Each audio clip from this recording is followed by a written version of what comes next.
चलिए जानते हैं आज की देश और दुनिया की सिलेक्टेड काम की और महत्वपूर्ण 50 बड़ी खबरों को सिर्फ 10 मिनट में। पर अभी तक आपने इस वीडियो को लाइक नहीं किया तो लाइक कर दीजिए। पीएम मोदी ने राष्ट्रीय रक्षा विश्वविद्यालय के भवन को राष्ट्र को किया समर्पित, कहा बेटियों को सैनिक स्कूलों में प्रवेश देगी सरकार, पुलिस व्यवस्था में हुआ सुधार। यूपी के कार्यवाहक सीएम योगी आदित्यनाथ आज करेंगे दिल्ली का दौरा। पीएम मोदी और बीजेपी अध्यक्ष नड्डा संग तय होगी शपथ की तारीख और मंत्रिमंडल। 13 घंटे तक चली चीन के साथ 15वें दौर की वार्ता, भारत ने सैन्य गतिरोध के समाधान पर दिया जोर। पीएम मोदी ने गुजरात में लगातार दूसरे दिन किया रोड शो, छतों सड़कों पर उमड़ पड़ा हुजूम, खेल महाकुंभ का किया भव्य उद्घाटन। भारतीय रिजर्व बैंक ने किया अलर्ट जारी, कहा आरबीआई के नाम पर मांगा जा रहा है आपसे पैसा तो हो जाए सावधान। केंद्रीय वित्त मंत्री निर्मला सीतारमण ने दिए बड़े निर्देश, कहा मार्च में शनिवार को भी खुलेंगे आयकर विभाग के कार्यालय।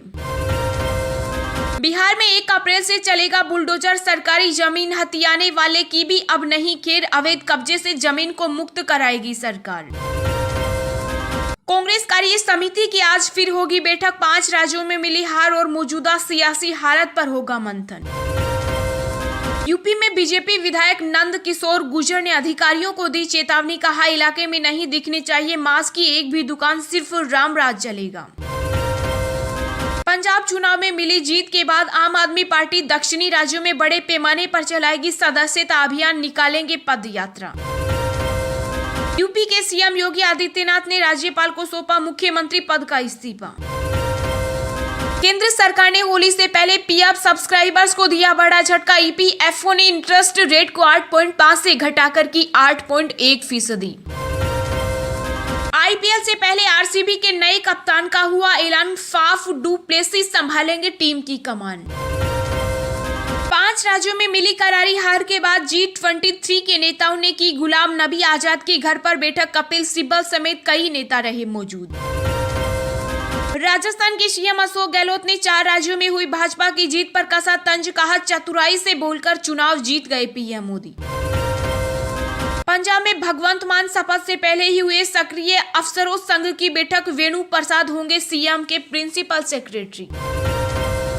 सूमी से सुरक्षित निकाले गए 674 भारतीय पहुंचे अपने देश, परिजनों ने गुलदस्ता देकर किया स्वागत। लोकसभा अध्यक्ष ओम बिरला ने दिया बड़ा बयान, कहा सदन बहस पर चर्चा का मंच, जनप्रतिनिधियों को गरिमापूर्ण ढंग से काम करना चाहिए। बीजेपी की ऐतिहासिक जीत पर बोले रमेश पोखरियाल, कहा हमने तोड़े कई मिथक। पंजाब के बाद अब मिशन हिमाचल की ओर आम आदमी पार्टी, दिल्ली के स्वास्थ्य मंत्री ने शिमला में किया रोड शो। 5 राज्यों में मिली करारी हार के बाद मायावती ने मीडिया पर लगाया जातिवादी का आरोप, टीवी डिबेट में नहीं शामिल होंगे बसपा प्रवक्ता।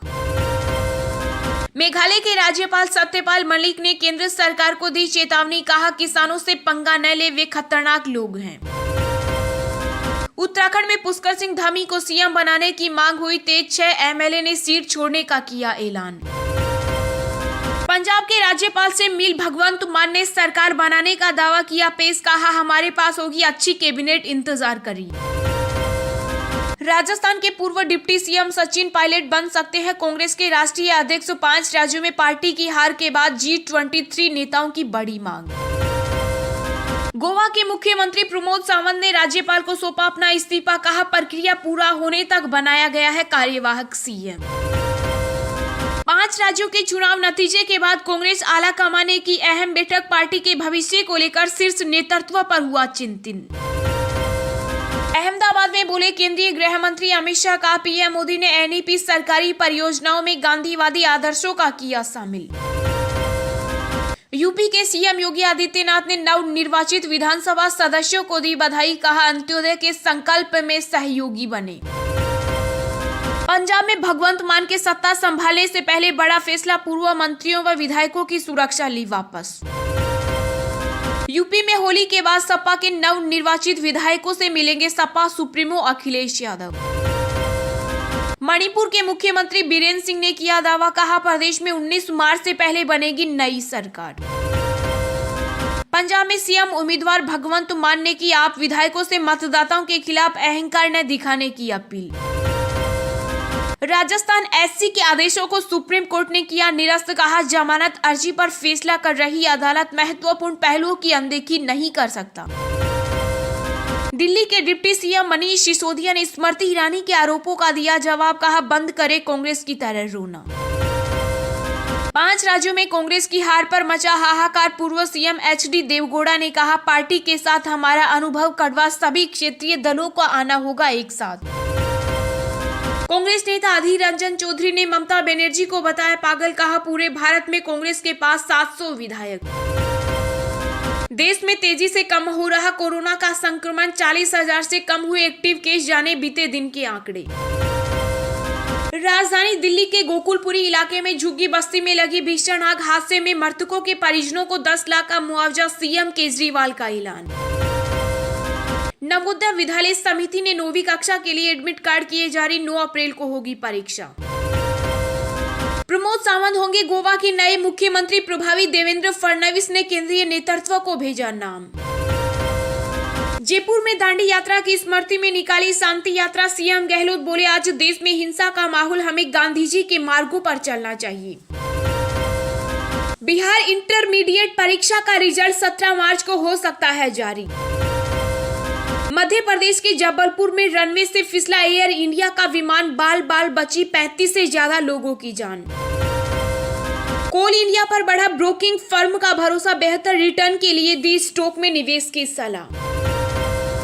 भारत ने रोका वेस्ट इंडीज का विजय सफर, 155 रन से दी करारी शिक्षक, स्मृति मंधाना, हरमनप्रीत कौर ने लगाए शानदार शतक। चलिए अब जानते हैं जो आम आदमी के काम की और फायदेमंद खबरें हैं उनको विस्तार से। पर इससे पहले अभी तक आपने इस वीडियो को लाइक नहीं किया तो लाइक कर दीजिए।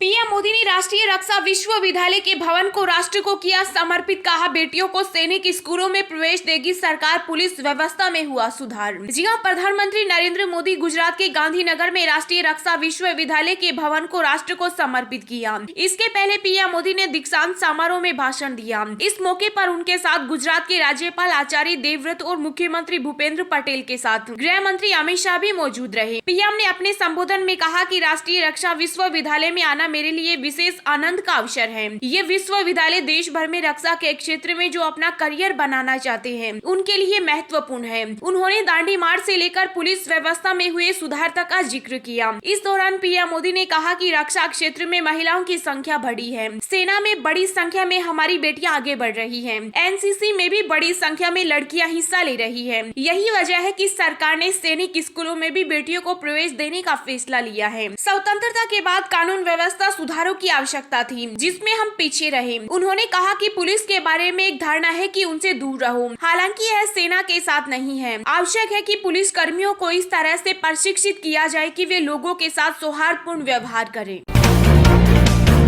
भारतीय रिजर्व बैंक ने किया अलर्ट जारी, कहा आरबीआई के नाम पर मांगा जा रहा है आपसे पैसा तो हो जाएं सावधान। जी हां, आपको अगर बैंक से कोई शिकायत है, इस शिकायत को जल्द निपटाने के लिए अगर आपसे कोई आरबीआई के नाम पर पैसा मांग रहा है तो तुरंत सावधान हो जाएं। ये मामला फ्रॉड का है। भारतीय रिजर्व बैंक ने जानकारी दी है कि उसकी एकीकृत लोकपाल योजना 2021 के बारे में सोशल मीडिया पर गलत सूचना फैलाई जा रही है। केंद्रीय बैंक के तहत काम करने वाली संस्थाओं के खिलाफ की जाने वाली शिकायतों के जल्द निपटान या शिकायत दर्ज करवाने में मदद के नाम पर पैसों की मांग की जा रही है। इन रेगुलेटेड संस्थाओं में बैंक, नॉन बैंकिंग फाइनेंशियल कंपनियां और नॉन बैंक सिस्टम पार्टिसिपेट्स आते हैं। आरबीआई ने यह साफ किया है कि उसने विनियमित संस्थाओं के खिलाफ शिकायतों के निपटाने के लिए किसी भी संस्थान को नियुक्त नहीं किया है। आरबीआई ने एकीकृत लोकपाल योजना के तहत एक निःशुल्क शिकायत निवारण व्यवस्था बनाई है जिसमें किसी भी रूप में या किसी भी तरीके से कोई शुल्क नहीं लिया जाता है। ऐसे ही रोज दिन भर की ताजा खबरें पाने के लिए चैनल को अभी सब्सक्राइब करें।